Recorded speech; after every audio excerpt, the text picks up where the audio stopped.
ok kon gannaaw bu ñu sant yàlla julli si yonent bi ak di sant suñu ay waajur ñu ngi kontaan si liñ dalal son excellence premier ministre Ousmane Sonko si ñëwam bi mu ñëw Gambia pour fàttali leen ne am na ay weer si gannaaw demoon naa Sénégal pour waxtaan ak moom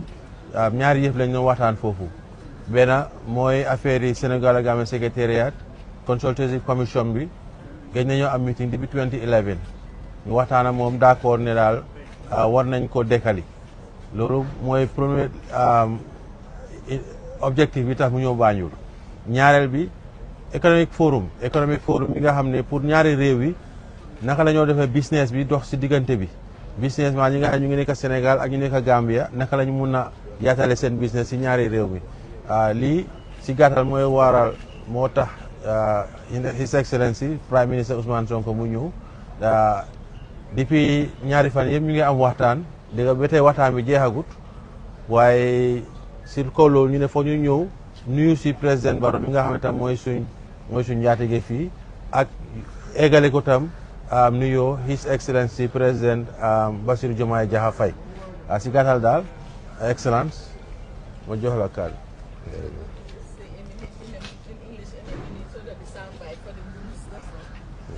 Thank you very much. Like I said, it's an honor and a privilege to welcome His Excellency the Prime Minister of Senegal to the Gambia for a 2-day working visit. This is after my visit to Dakar, where we had discussed the issues of the Senegal-Gambia Secretariat,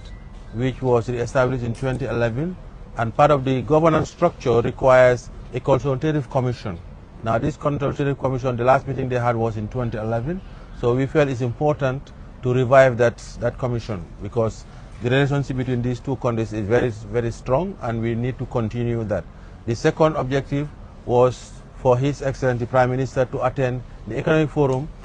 which was established with the support of the Gambian Embassy High Commissioner in Dakar, which enables the business community of both countries to work together and also expand their activities in the other countries. Thank you very much. xeetu relation yëpp yi nga xam ne ay réew yu seq frontière dañ koy waral doxal ñuy gërëm vice-président ci dalal gi ñu dalal ñaari fan yëpp waaye di gërëm mboolem seen peuple gambien bi ndax séjour bi moom am na solo lool waaye ñu ñëwoon fii tey ci palais de la République ñëw ziar si nuyu si son excellence président Adama Barrow ñëw jottalis ko nuyoowu rakkam xaritam naataangoom di président Bassirou Diomaye Diakhar Faye waaye ànd ak lenn ci suñu gouvernement suñuy ministre ñëw feddali li nga xam ne mooy tànk yi nga xam ne gouvernement Sénégal ci njiitalu président Bassirou Diomaye Faye moom la fas yéene doxal suñu diggante ak suñu mbokk ak suñu xarit di République bu Gambie tànk yooyu nag weesuwul nii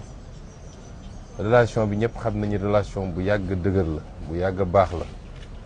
ndax doxoon na ba egg ci confédération kon loolu relation bu dëgër la loolu ñu fi fekk nag ñi ñu jiitu doxal ko fas yéene nañu bu doon juróom la ñu yóbbu ko fukk wala ñu yóbbu ko ñaar fukk loolu mooy suñu yéene ci relation bi moo tax bi ñu toogee léegi gaw ma ni toog nañu weer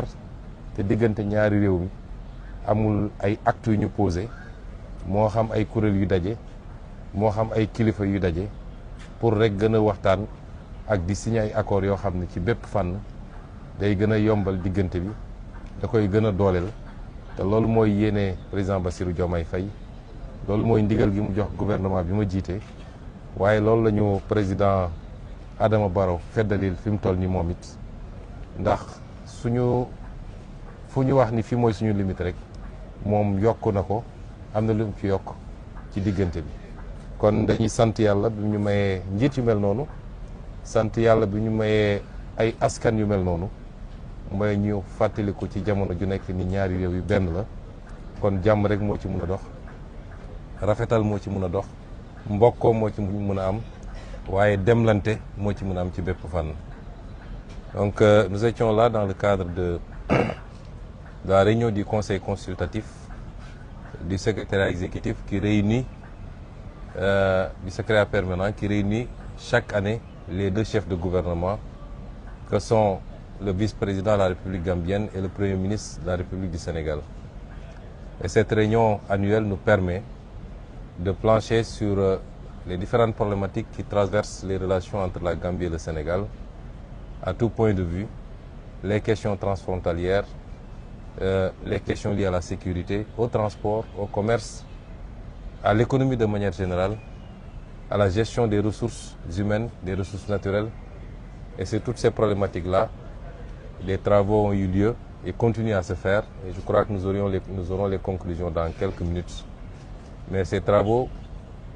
tendent simplement à rapprocher davantage et à raffermir les relations à tout point de vue et à lever toutes les barrières qui peuvent se dresser, soit du fait des textes ou du fait des pratiques, pour la libre circulation des biens et des personnes entre les deux pays. Et c'est dans ce cadre-là que nous sommes là depuis 2 jours et nous étions aujourd'hui venus rendre visite à son Excellence le Président Adama Barrow pour lui transmettre les salutations et un message de son frère, son ami et son homologue, le Président Bassirou Diomaye Diakhar Faye, mais également pour lui rendre compte de l'avancement des travaux et avoir son action et surtout son accompagnement pour que nous puissions aboutir aux meilleurs résultats. Et je remercie donc fortement le Président Barrow pour son accueil chaleureux, fraternel. Je le remercie également pour son ouverture et son sens du dépassement